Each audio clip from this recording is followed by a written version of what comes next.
Hey, so welcome and thank you for joining tonight. As I mentioned, I'm Stephanie Shaw and I'm the board membership co-chair for the Impact 100 East Bay chapter. Before we start, I just wanted to briefly share, for those of you that are new to the organization or joining as guests, a little bit about Impact 100 and a few updates for our guests and members for recent or upcoming events. If you have not heard, Impact 100 is a global organization, and we are one chapter out of over 60 chapters across the globe. Our mission is really focusing on bringing passionate philanthropic women together in local communities to provide what we call transformational grants. And those are made up of usually $100,000 or more. And nonprofits apply to it, and we select through a voting process and a diligent due diligence around the applications. Some critical issue in our local communities for Contra Costa and Alameda, and those critical issues then have a lot of creative problem solvings, and they bring a transformational project to us, and we fund that and track and follow it through at least over a 1 to 3 year period. What's unique about us is that we have provided about a total of $80 million over the last 20 years for all in total of those 60 chapters. And we ask that each member donate 100,000, or sorry, 100,000. Whoa. I won the lottery. No, who donates $1,000 for the year, and 100% of that donation goes to the grant recipient. So we are 100% volunteer organization, and so there's a lot of women tonight that have helped us coordinate this, and I'll thank them in just a little bit because I really appreciate everybody's help here. So just a couple quick updates that I wanted to share tonight. Last night, we actually just completed our one and only annual fundraiser last night called Tips for Change. And I wanted to thank Melanie Bertoletti, a member as well as the owner of Gianni's Restaurant in San Ramon, Sandy Johnson, who also is a member, and she graciously offered to match all of our donations dollar for dollar. And then, of course, all of the members and the supporters who purchased the foods and generously donated tips. It's called Tips for Change because 10% of those proceeds and 100% of all the tips, because we actually are volunteer and we run the food to the curbside for delivery pickups. And we use that money to help not only fund some of our operational expenses, because we do have some technology, and we also give the runners up for the nonprofit grant applications that didn't receive the transformational grant, but we do give them some money as well. And so that is all, bundled together, and we use that for our operational expense. So thank you again for all of that. Our next community event is August 5th, and I highlight that because actually 2 of our past grant recipient nonprofit organizations will be presenting the progress of the impact that the transformational grant has been made. And coincidentally, those last 2 grant recipients, we have voted and given them money to implement mental health services for foster youth as well as homeless and underprivileged youth. So it's going to be really timely to hear about the impact that we've made with those grants. And so mark that as a save the date on the calendar, and we'll send you out another registration link probably about a month before. And then finalizing, we're finalizing a new member session that we're going to have for the first week of May. So for those of you that are new members and existing members that want to be able to come and meet some of the new members, we will send out an invitation for that very shortly. Okay, so once we go on to tonight's program, if you're interested in learning a little bit more about Impact 100 or just want to reach out and contact us, I'm going to put both our website in the chat room as well as an email that you can reach out and chat with us. So now on to tonight's program. So we actually polled our members in February and found out that mental health was the top critical issue in the community that they wanted to have a community conversation about, as well as learn more about this critical health issue. And so I would like to thank a lot of people who helped put this on. Our all volunteer committee coordinated and found these fabulous panelists that are going to be speaking tonight. And our committee leader is Melody Silberstein. So thank you so much for leading the group. Our committee members of BJ Baker, Ellen Cochin, sorry if I mispronounce your name, and Lonnie Marshall also did a bunch of work to help pull all this together. So thank you. And last but not least, my two other board members, Connie Driscoll, who is running our session tonight through the technology of Zoom and recording the event, and also Stacy Stevens, my co-chair membership board member, and she's provided a bunch of technology support to actually help this event happen. So without further ado, I'll turn it back over to you, Melody. Thank you very much. So when we were given the scope of mental health, we decided that, that was such a broad topic.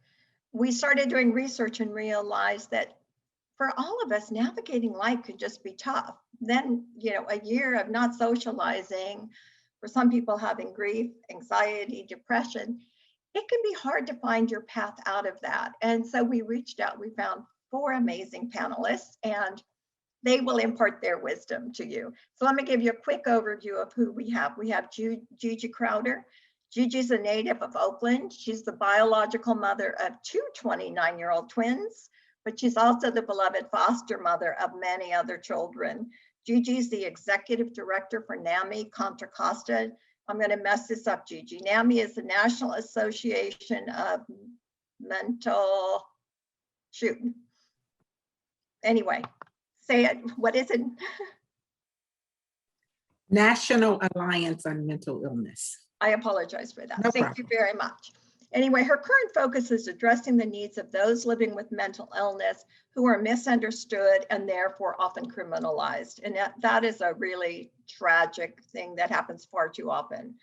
In 2013, she was honored to be inducted into the Alameda County Women's Hall of Fame. And in 2016, she received the Multicultural Outreach Award from NAMI Contra Costa. And I'm really looking forward to hearing from you. Our next panelist is Dr. Michael Cooper. Mike is a board certified psychiatrist at Alameda Health Systems. He supports the mental health needs of patients both in primary care clinics, hospitals, and nursing homes.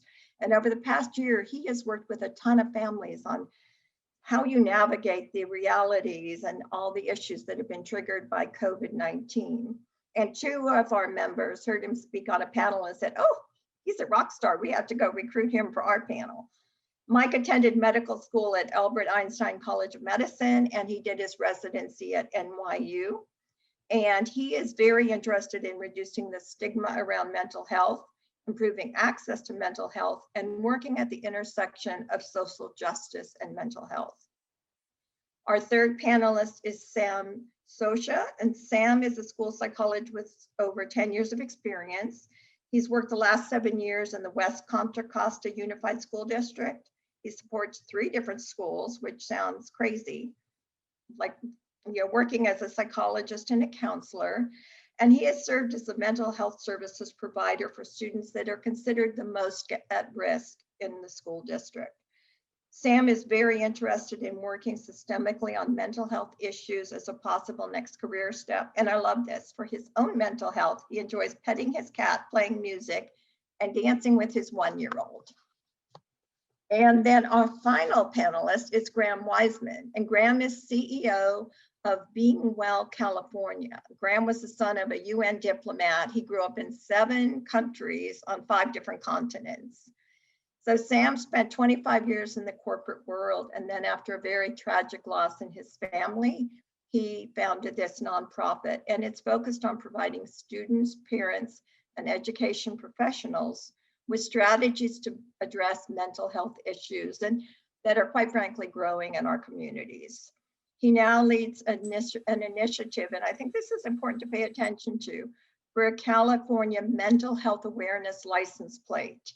This initiative, if it gets off the ground, it's a current, and he'll talk about it, could raise millions of dollars to fund school wellness centers throughout California.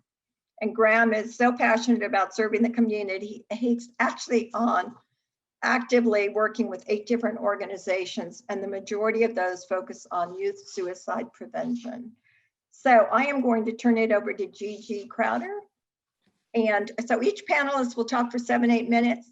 We'll then go into panel discussion. I will pick your questions up off chat as they are talking.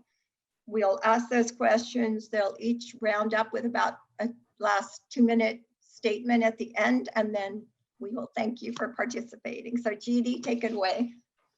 Thank you. First of all, I want to thank this group of wonderful women for acknowledging how important it is for us as a community to start talking about mental health and its impact, especially now through what we're all experiencing through COVID-19. The more we educate, the more we reduce stigma and discrimination.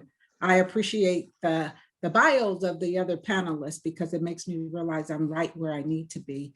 I started my career in mental health and eventually landed at Alameda County Behavioral Health Care as their ethnic services manager, which means I was charged with making sure that services were fair and equitable for all of our community members. And at that time, Alameda County was likely one of the most diverse counties in the nation. So I had a big job.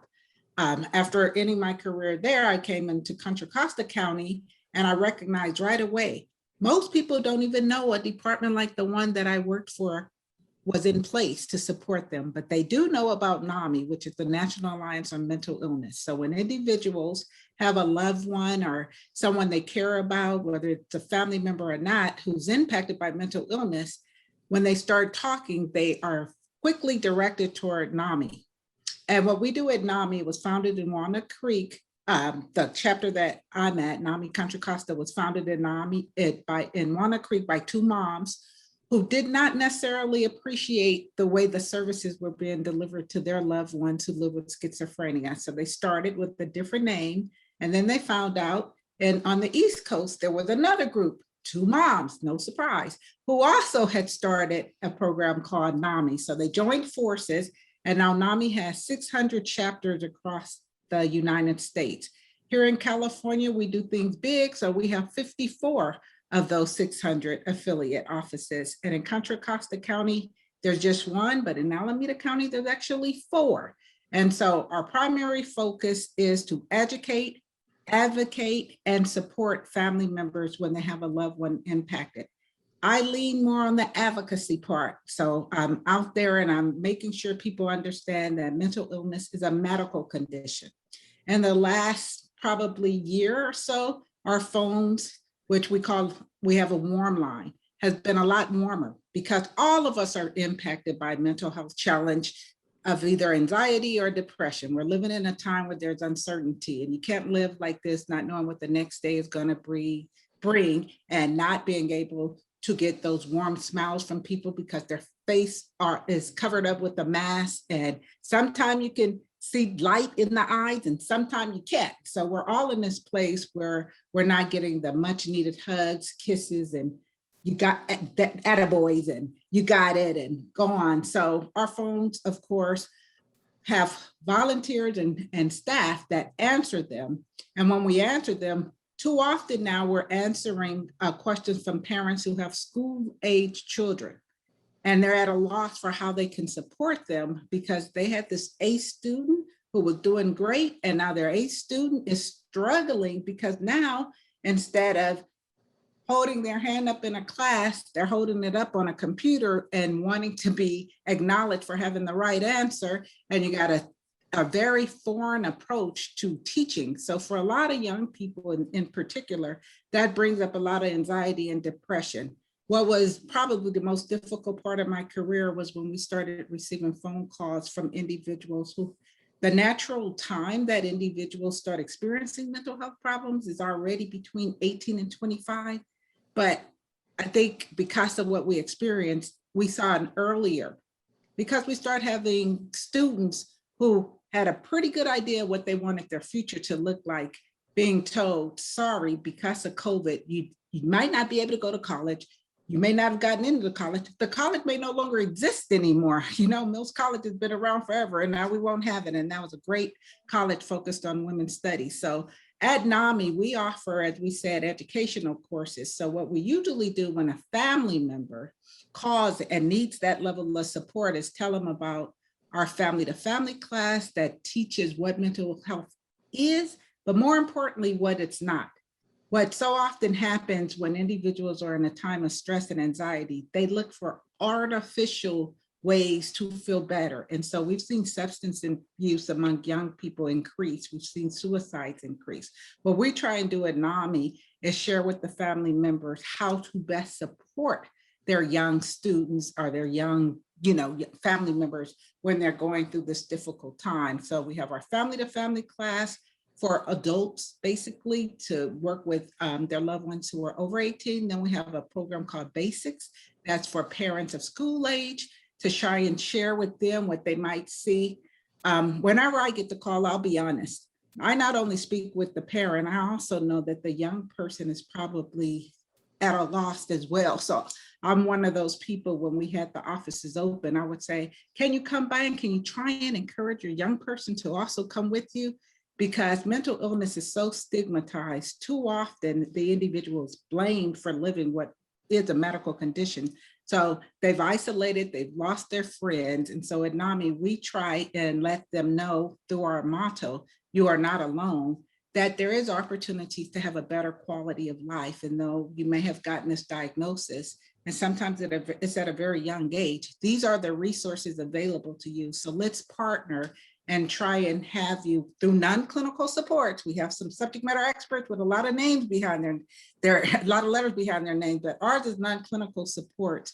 And it's really about connecting people to their purpose despite having a diagnosis. And you may not be able to pursue a career as a doctor, but let's get you as close to getting connected with what you would like to do in life. And, in 7 minutes or less, I just wanted to share that NAMI's here.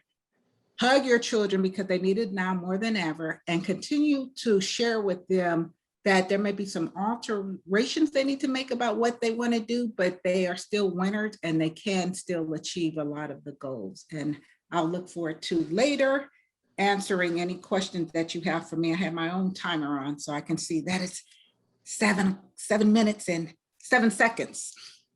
You are a star, Gigi. Thank you. Thank you. Dr. Cooper, let's hear from you next. Hey everyone, just want to thank you all for coming out tonight, inviting me to speak on this panel. It's quite an honor to be here and sharing a little bit of wisdom that I've learned this past year working in the pandemic and in the mental health field.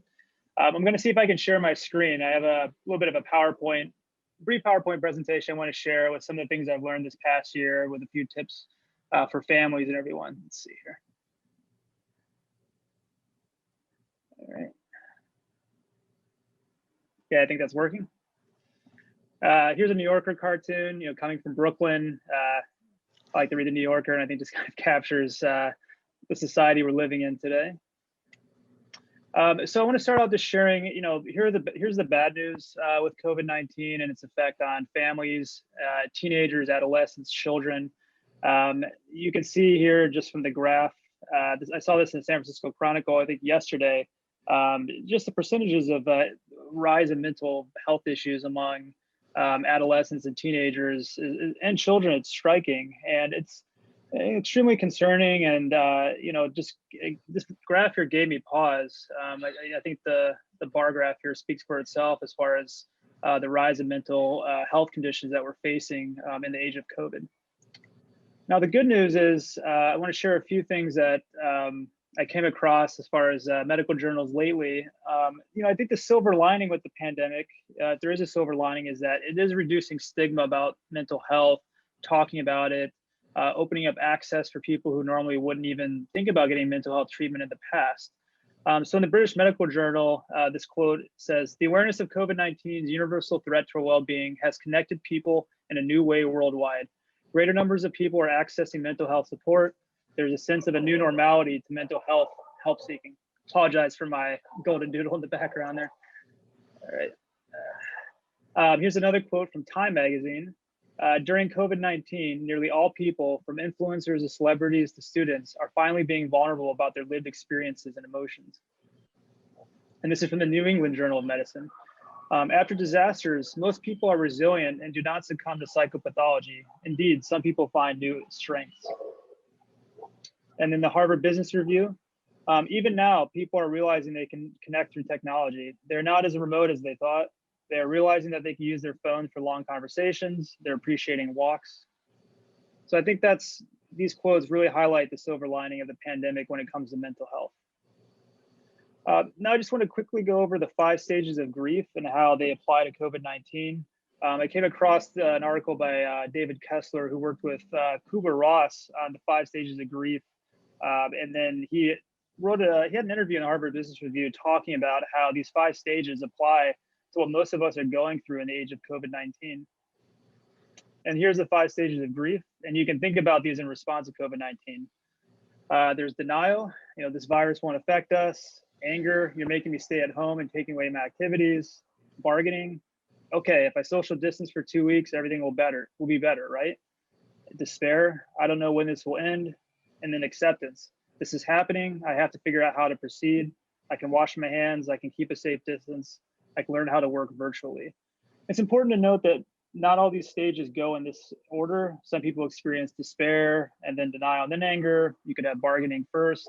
But most people go through these 5 stages in response to trauma and grief. And I think it really applies to what we're all experiencing with COVID-19. So what should we do about our anxiety? I thought this graph was really helpful because it shows how anxiety typically comes on, but it hits a peak and then it'll recede. So if we keep this in mind when we begin experiencing anxiety or our children are experiencing anxiety, we can remind them that this too shall pass.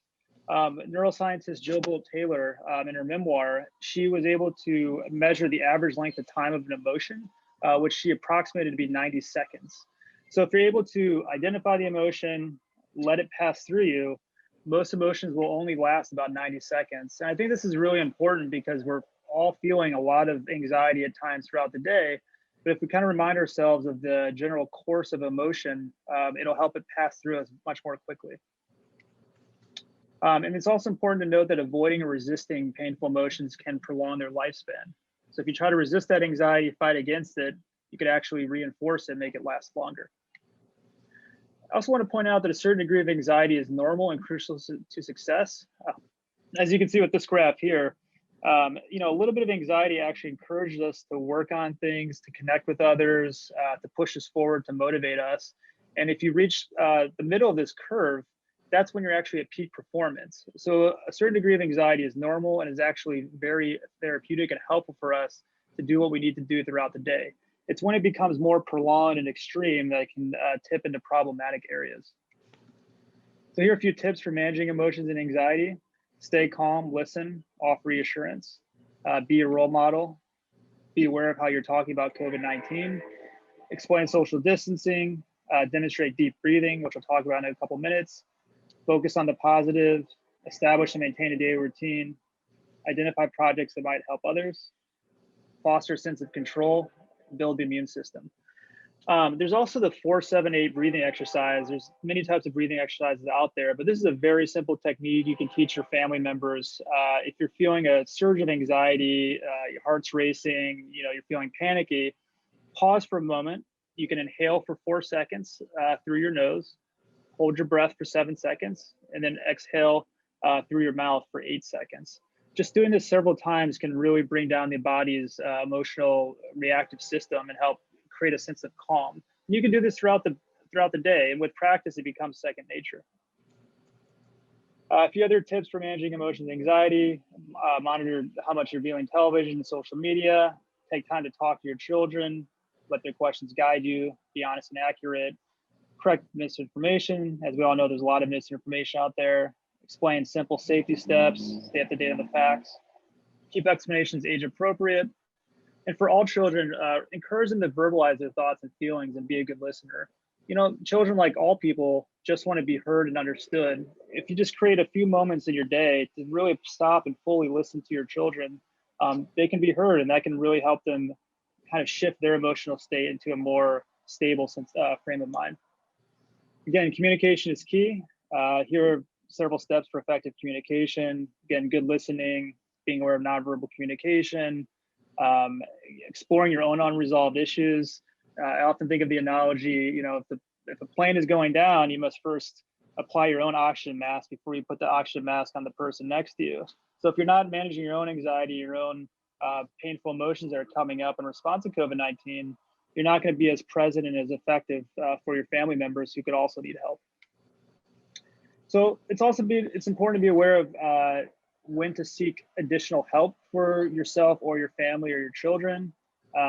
And these are different warning signs that can come up depending on the age of the person we're talking about. So preschoolers, you know, being aware about bedwetting, clinging more to their parents, sleep disturbances. Elementary school children getting more clingy than usual, more aggressive, avoiding going to school when school's reopening, poor concentration, withdrawing from activities and friends. Adolescents, more delinquent behavior, increase in conflicts, physical complaints. And I really encourage parents and caregivers to contact a professional if any of their children begin exhibiting significant changes in behavior or any of the symptoms above lasting more than 2 weeks. So I know I'm short on time, but just 2 more self-care tips I wanted to just go over.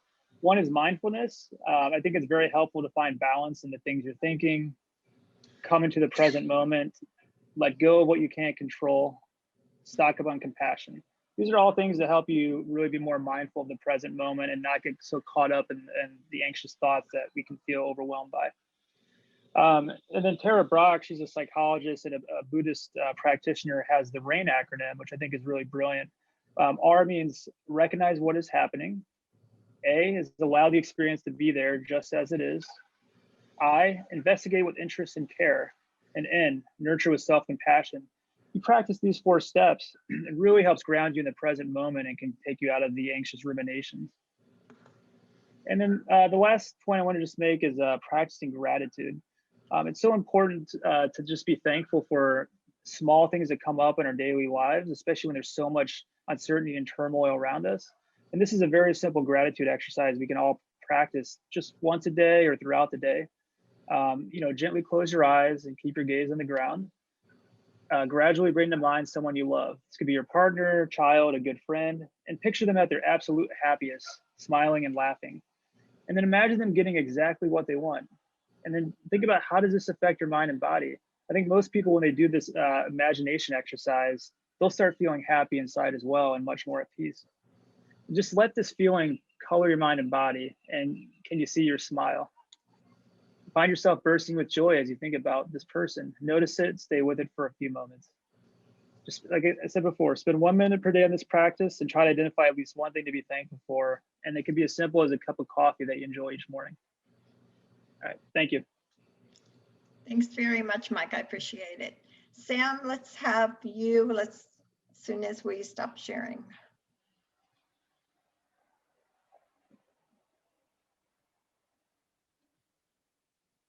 Okay. Sam, let's have you give us a day in the life of a school psychiatrist. Oh, school psychologist. Let's make sure we get it right. Oh, I am not a psychiatrist, but okay. Someday. I think I was pretty inspired by our last presenter, and I can really resonate with some of the things he was talking about, actually. I'm going to frame my discussion a little bit around kind of micro versus macro. You know, as a school psychologist, my job encompasses a lot of different things, but before the pandemic, about 3/4 of my job was mainly dealing with special education. And then the other quarter of it was general education or school-wide interventions in sports, looking at students that, you know, are having risk assessments, whether it's suicide or other challenges. But then in the pandemics, it's actually flipped. So I've been spending maybe 1/4 of my time working on special education, and then the rest of my time has mainly been focused on school-wide direct counseling, doing mindfulness lessons with small groups and whole classes. So, as far as what it's going to look like when I go back, I have no idea. Frankly, the state and the school districts are all tied up in funding, and a lot of that is connected to special education testing. So I don't really know what it's going to look like, but my hope is that the push for social emotional learning is really going to be heavy as we go back. And then, the looking at and investigating how much trauma there's been throughout the course of this time. Typically with our kids, when they get with a trusted adult, they can sometimes open up about trauma that's going on in the home and abuse. And our kids have been stuck at home for a year. And so there's a lot of that that's going to be pent up. So I wanted to think a lot about, this discussion around what are called adverse childhood experiences, which can be anything from alcoholism in the family unit, abuse, mental health issues in the family. Usually when kids have 4 or more of these, they tend to have lifelong issues. It could be coming from a foster home, it could be trauma, it could be death of a family member. But, if we actually flip that on the, we kind of flip that around, we're looking at resilience factors, right? So like when we have people that care about us, when we have trusted adults that we can go to, those are the kind of character attributes that we have that we see in kids that are resilient and that can bounce back from things like this. So I wanted to look a little in a micro sense. I actually have 2 vignettes, so I'm probably going to talk pretty fast. This is Lucy and Ricky, who I've dubbed. And so Ricky's a 1st grader, and the majority of his instruction has been through a computer, unfortunately. He's highly verbal, he's compassionate, but his father hasn't been in his life since infancy because of his own mental health challenges. Ricky's grandfather was a surrogate father for him, and then he passed away during COVID-19. And that was a big family change. He kind of detached himself from schoolwork. He became irritable. He became angry at the mother, stopped showing up to class completely. He also had a suicide attempt. And Ricky was really struggling to kind of process the feelings attached to what happened with his grandfather. And he began treatment with me several months ago. But the mother's still struggling to get him engaged with school. But the teacher's reaching out weekly, trying to get him involved. He's excited about going back to school, but he's still really closed off about talking about what happened, even for a highly verbal child. But, he's excited about returning. Like, that's the thing. He's got hope for the future, right? And he really misses his friends a lot. And then I also work with a student named Lucy, who's in her junior year, and she has a history of mental health challenges, bipolar disorder with psychotic features. She's in special education with an emotional disturbance, family members with mental health challenges. And she accesses one of our most restrictive placements, but she's very academically bright. She takes advanced placement classes, but she has these peaks and valleys of sometimes she's manic, sometimes she's depressed. But like very articulate and insightful when things are going well, can respond to the academic challenges.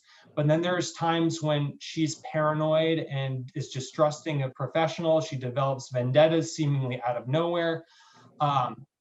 And then she can also be depressive, where sometimes we won't hear from her for long stretches. And during this time, even though she's medicated, she doesn't engage. She's not responding to the support that I'm trying to provide for her. And, there was one time where she reached out to me in a panic attack, and I was actually able to kind of coach her through that, make her recognize like what's the reality of the situation, get some perspective. But since that's happened, she hasn't reached out at all. So, whereas the student Ricky that I was talking about earlier, his needs might diminish as we go back and return to normalcy. Lucy is going to need kind of more of a continuum of supports.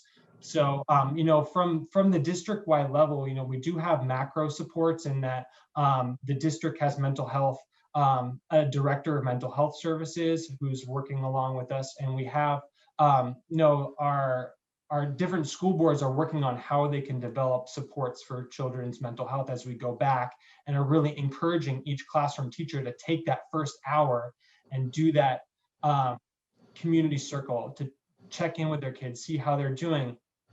And then school-wide, we usually have what's called a care team or a collaboration of services team, where we're talking about different kids. We're figuring out like, how can we triangulate their needs? What can we do to kind of help support them as we go back? And we have we usually abide by what's called response to intervention. So as children's needs are more significant, we try to provide more services, whether that be through the special education lens, whether it be through mental health lens. And we also have different teams at the school levels. Like sometimes we have school and community outreach workers. There's community healthcare professionals in our learning centers, and also, at our health centers at the high school. So, we shouldn't anticipate that everyone's going to need intensive mental health supports as we come back. But no, the district, at least my district, I shouldn't talk about others, what they're doing. But, we are looking at using universal and school-wide screeners to kind of get an idea of, which are our kids that are most at risk, so that we can really respond to them in kind and kind of meet them and help them to adjust as they're coming back. And, looking at extra learning opportunities.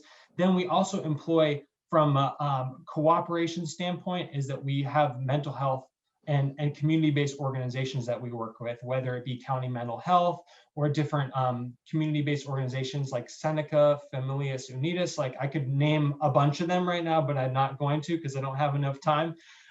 Mainly the thing that we want to do is we want to look at this through a crisis intervention model, which is that, we need a whole team response and a whole district response in order for us to kind of develop the plans that we need to help our children as we come back to school. Just the same way we would if there was an earthquake or after what happened with 9/11.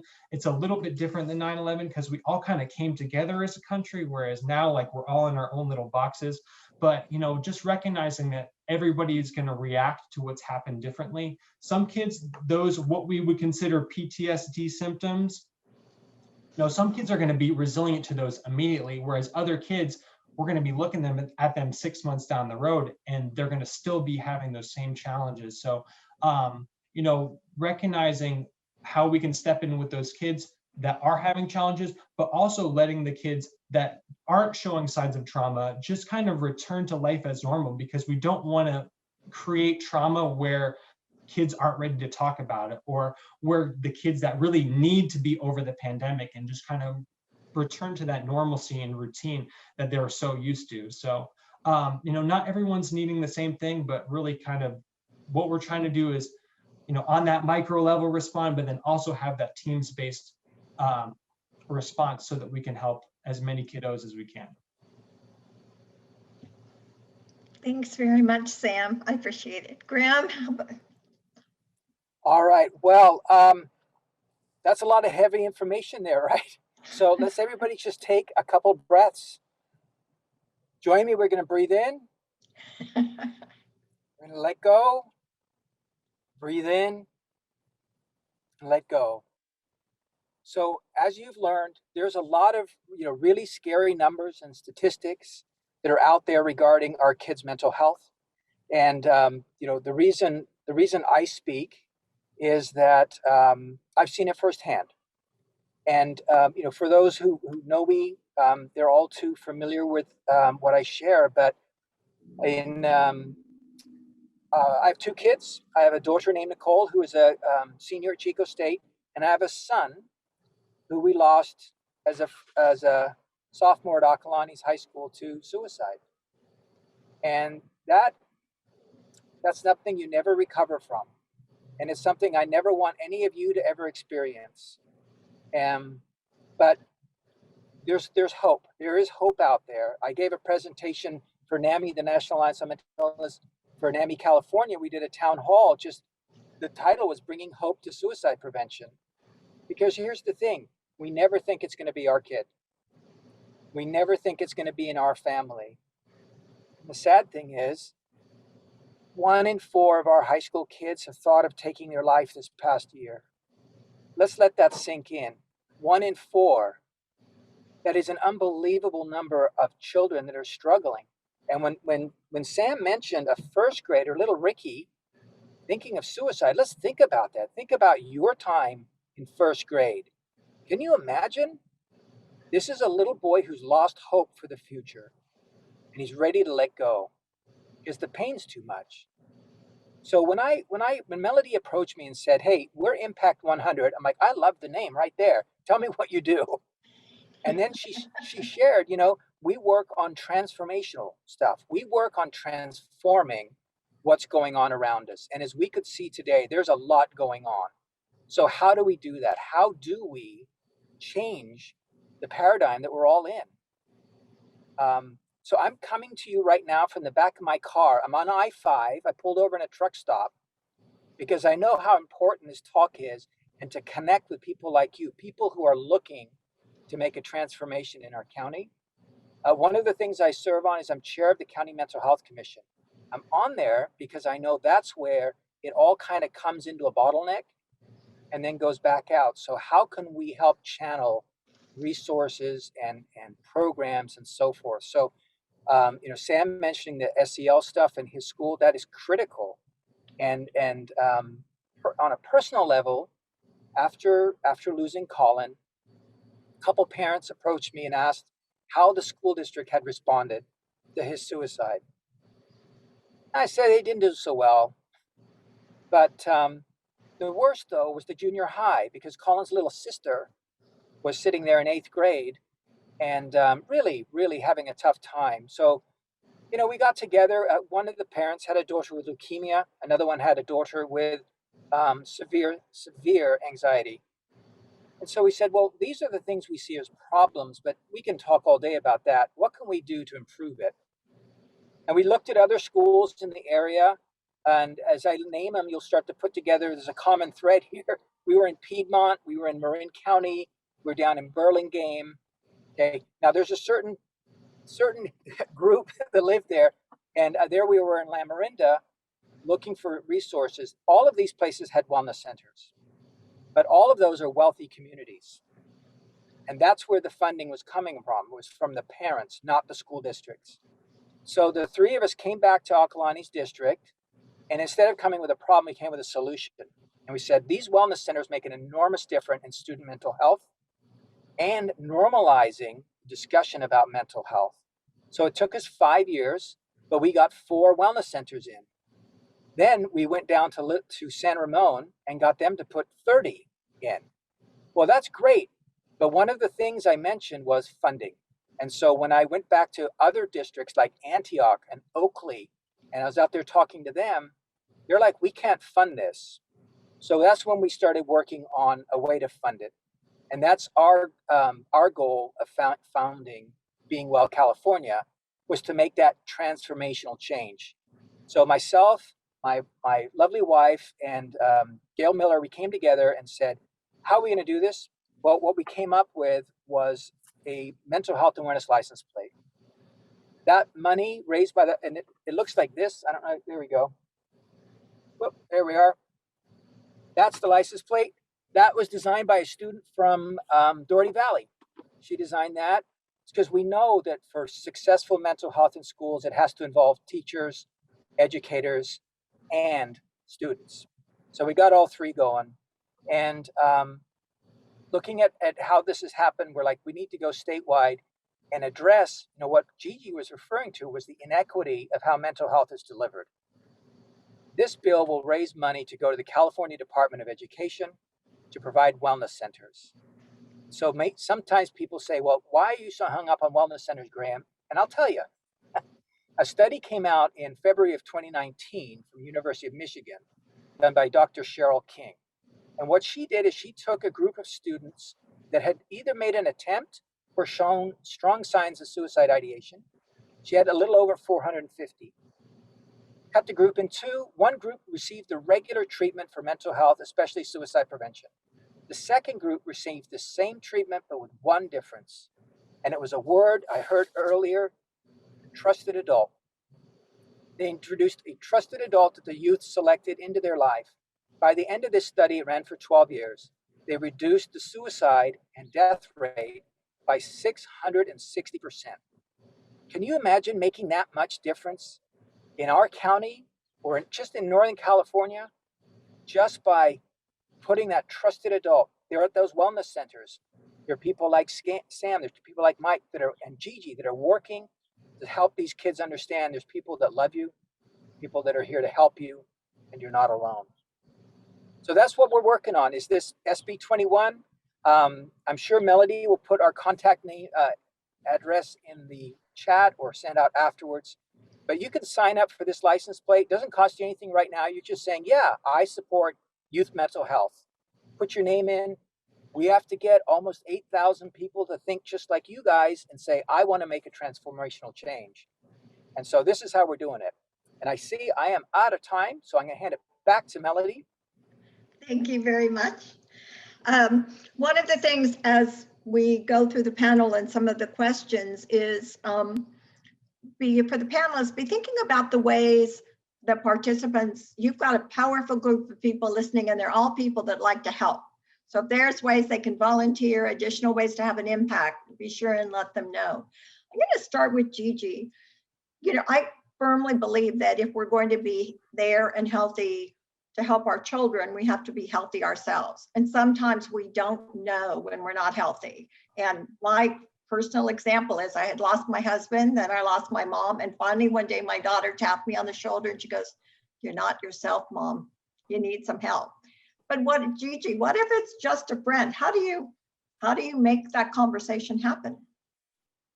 Well, I'll share that most of us at NAMI have family members, and the way I started supporting my own sons was leaving the brochures, the NAMI brochures around because they're young. And so I knew that if I had that straight on conversation with them, they would have a difficult time. We also know that when individuals are in crisis, they first turn to their faith communities. So educating faith leaders, and that's why I'm also the coordinator of FaithNet, which helps the conversation take place in a more natural environment for young people. Thanks very much.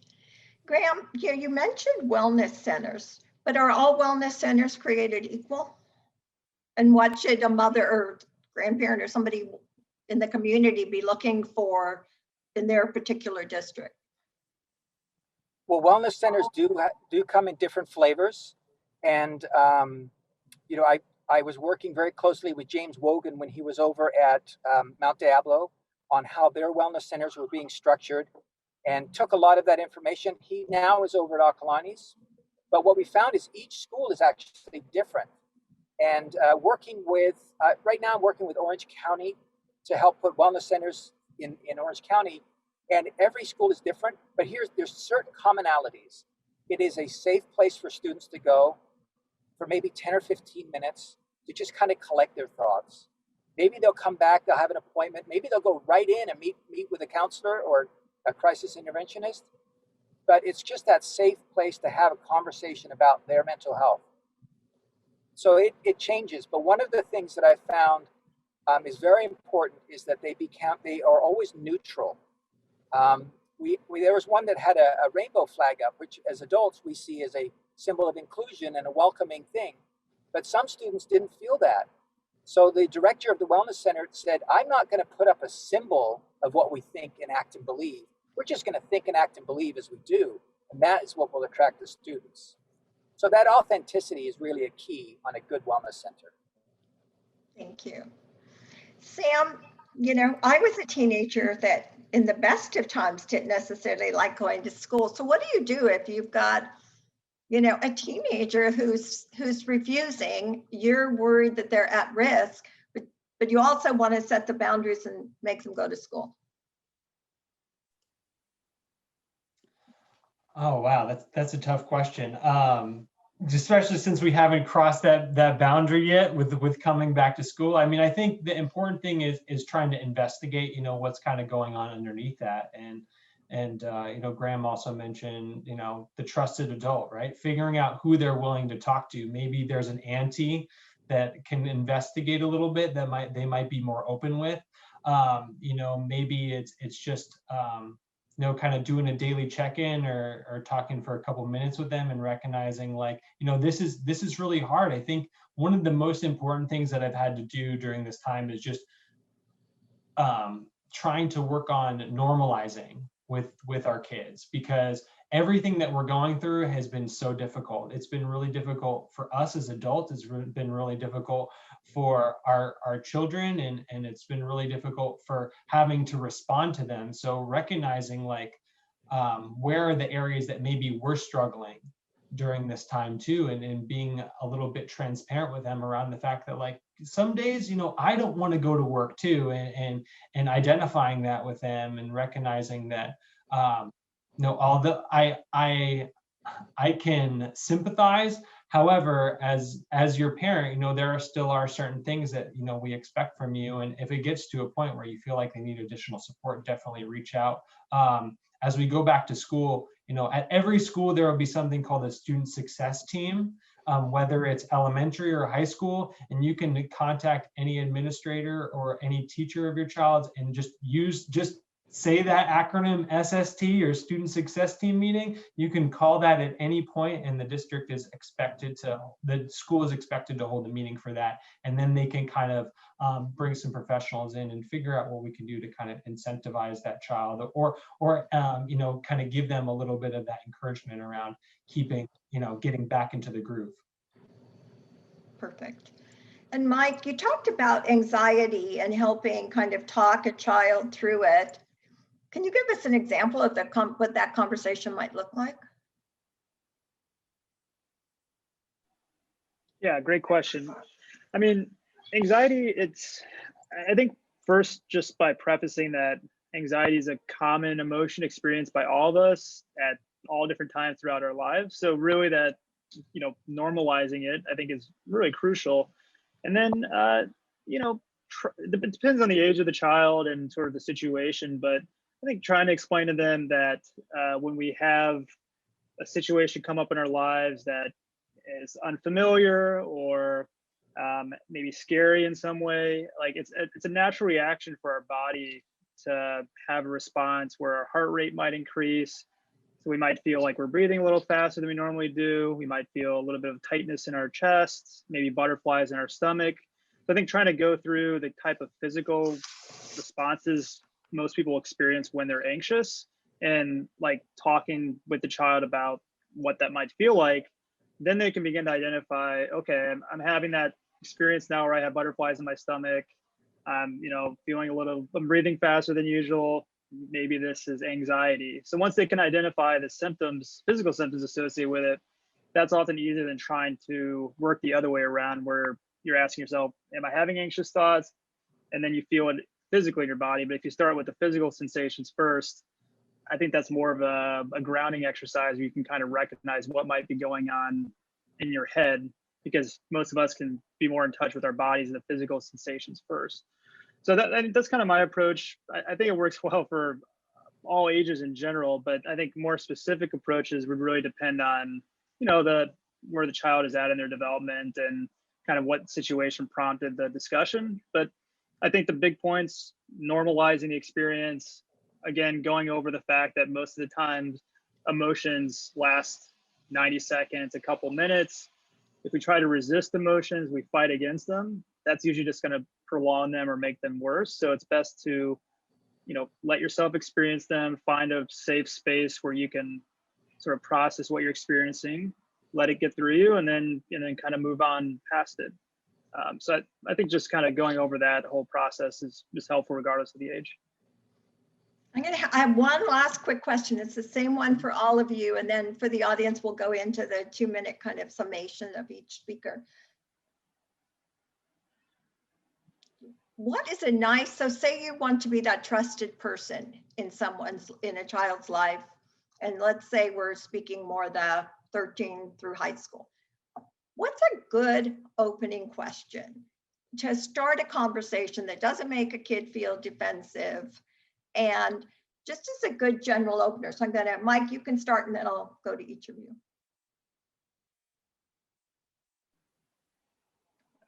A good opening question to quickly build trust with the teenager? Yeah, just how, about how they're feeling or whatever. Mm-hmm. So if you were sitting in the room talking to a teenager and you hadn't, how would you kind of open it up?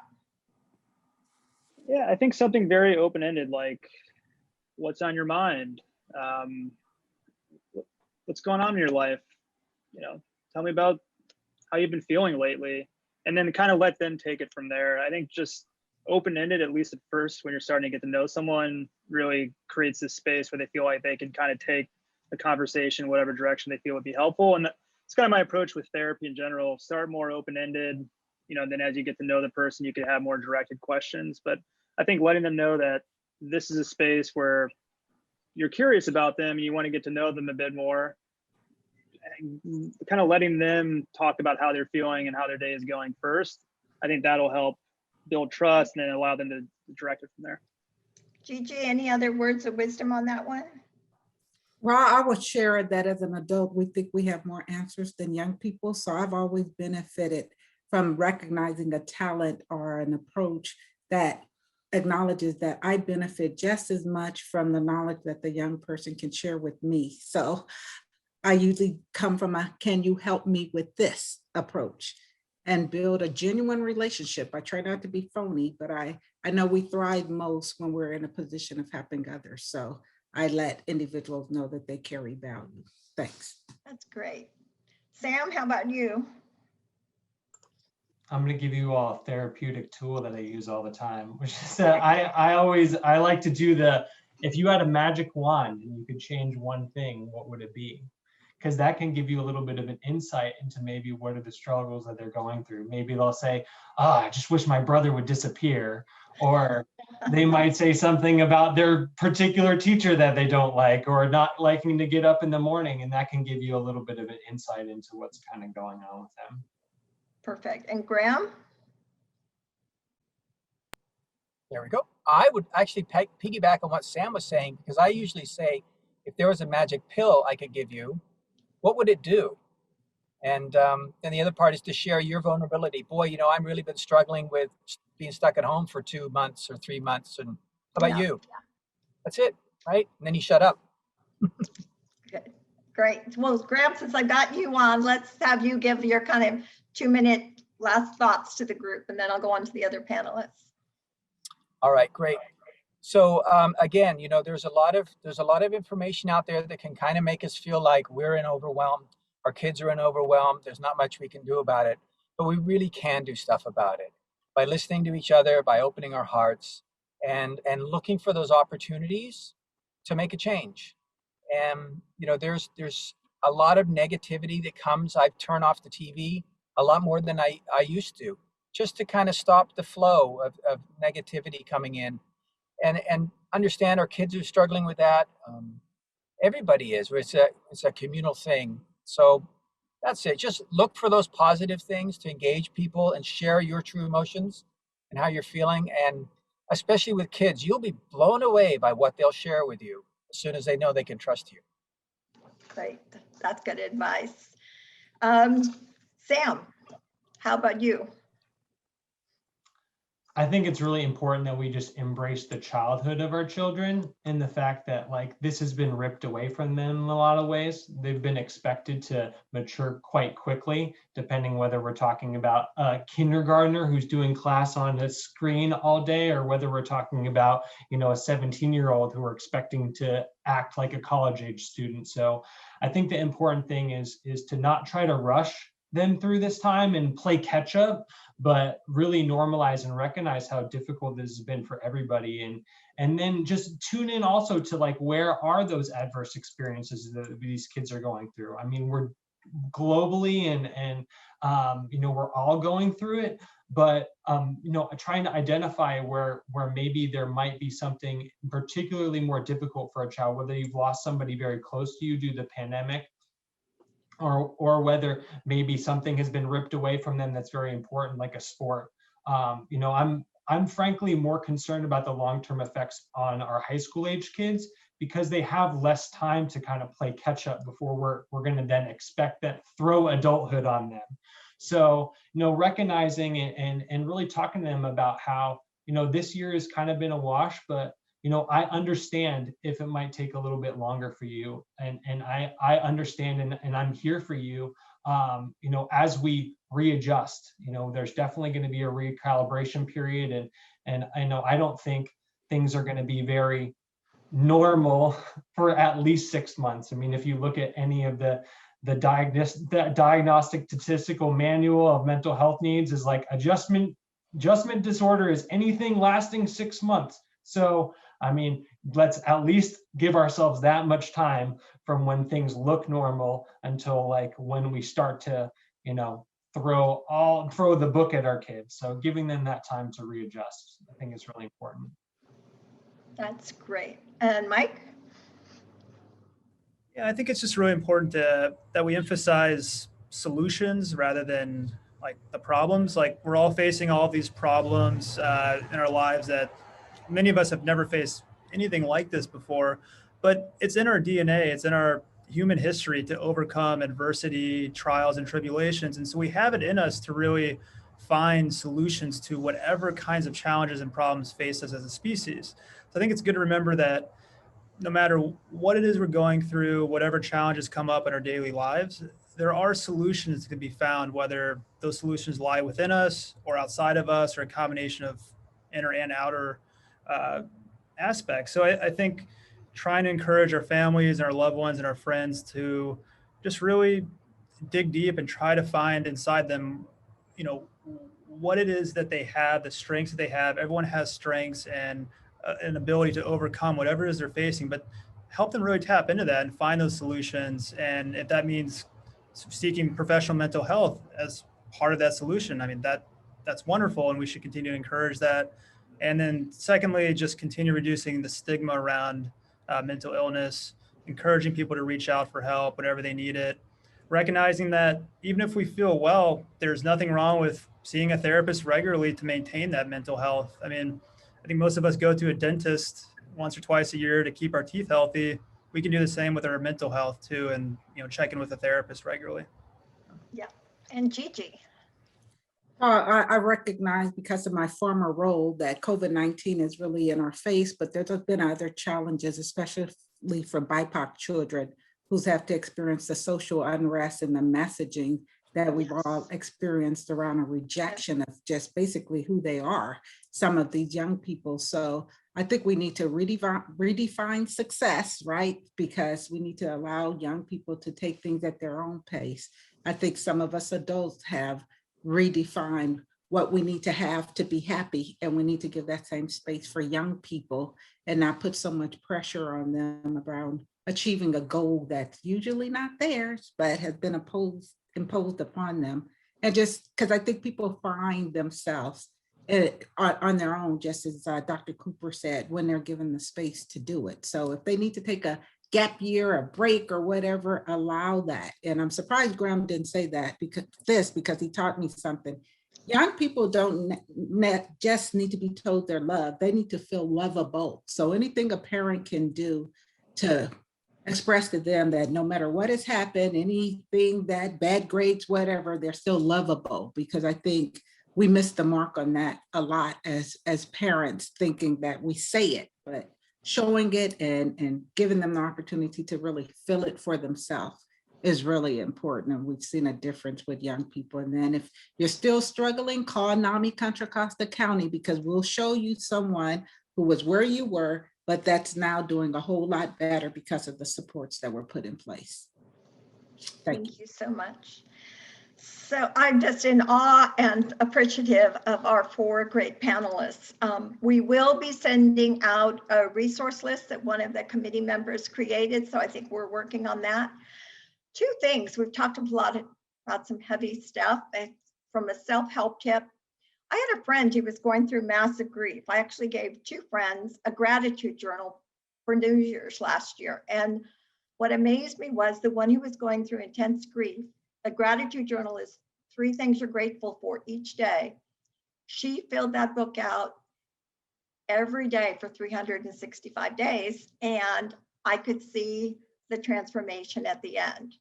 And then maybe I'm a control freak, but I was actually going through a process where I thought I was going to lose yet someone else in my life. And I took a class called Awakening to Joy. There's also a book. It's based on Buddhist tenets, and it was transformative for me. And so I think when you reach out to friends or look around, there are many, many things you can do that help you move forward and help make you healthy enough to help all those people that you love. So I want to thank everyone that participated. I want to thank our absolutely amazing panel. And I hope I never lose contact with all of you. So thanks to our members and thanks to our guests, and have a nice evening.